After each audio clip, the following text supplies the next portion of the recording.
Surely on the top 10 list of most people's favorite Christmas carols is that sentimental classic, "O Little Town of Bethlehem." There's a lot of profound theology buried in those Christmas texts we sing over and over again. But the one that always strikes me most about "O Little Town of Bethlehem" is that line, "Cast out our sin and enter in, be born in us today." Jesus Christ is the hope of the world. I believe that.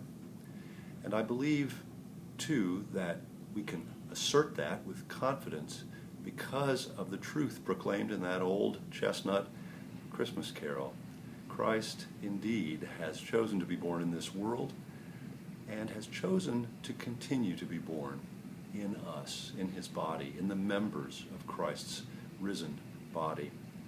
We are the hope of the world, as unlikely as it may seem. Christ in us is the hope of the world.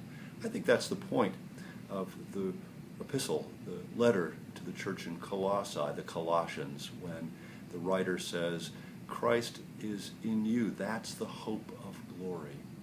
Dear friends, this Christmas, let us pray for the hope of the world. Let us pray for Jesus Christ to come among us again in power and great glory. Let us look for his presence in us, in those who have been made limbs and members of his body, so that we might be a sign and an agent of hope in this world, never more important than ever. I wish you a holy and a happy Christmas.